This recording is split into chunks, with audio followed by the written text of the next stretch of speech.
How to help my baby with independent sitting. One of the key places you can work with to help your baby really know their milestones is the pelvis. We have the pelvis, chest, head, and spine. These are all really powerful areas to work with your baby. And when you're working with independent sitting, you want the movement mathematics in your child's system to get the optimal experience of that. And so if you look at my doll here, I have these key points. Here's 1, 2, 3, 4. And then here in the front, okay, I've got 1, 2, 3, 4. So trying to get that so you can see those key points. Take a screenshot so you have it for reference. But what you want to do is you want to think of the center of the pelvis. Okay, what you want to do is you want to think of the center of the pelvis, holding onto your child's pelvis, being really soft and gentle, and then slightly just trying to take that center and have it reach for this point here. And I'm thinking of the very center, like inside, okay? You just want to have it reach and then come back to center. Reach and then come back to center. We're not even getting into the rotational part. That's really crucial for this milestone.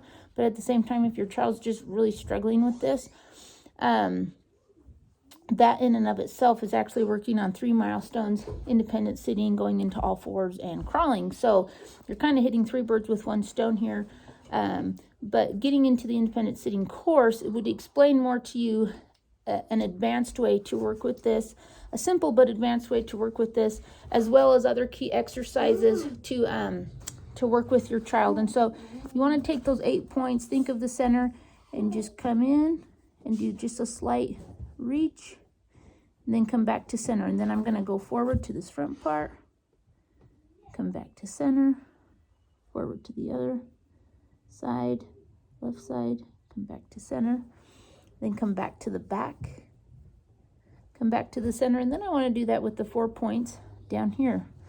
And so I'm going here a little bit into the floor, and come back to center, into the front of the leg, come back to center, into the front of the leg, come back to center, here to the back of the hip. Now you want to be really soft and gentle. Is this immediately going to make it so that your child can sit? Depends on your child's rotational movement threshold and just the rotational functions in their body. This can help with improved head control. You may see other things that show optimization in the system versus now suddenly my child can sit. Like I said, there's key areas in the body that we need to work with. So yeah, you work with the pelvis, but at the same time, if your child doesn't have the movement mathematics, I call these the peripheral movement planes, movement mathematics in their spine for this independent sitting, or in their chest or their head, okay? All those things need to line up to be able to get this milestone to really function in the body. And so, you can work on the pelvis. You're putting the movement experiences in there, therefore the system can optimize, and you can see function and movement becoming more easy, fluid, smooth for your child. If you're doing this and it feels really hard to come and just do a slight little reach to this corner, okay, your child doesn't have that peripheral plane, so you just want to sit there with them really gently. Think of that center and just make a reach to this corner and come back. Reach to this corner and come back.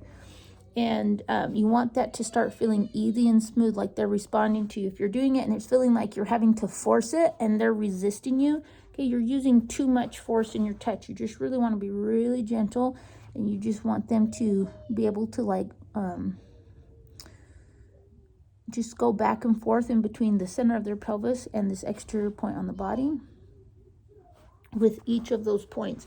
And that's putting optimal movement mathematics of independent sitting into your child's body. So if you want to be able to work on everything and see more demos of that, get into our independent sitting course.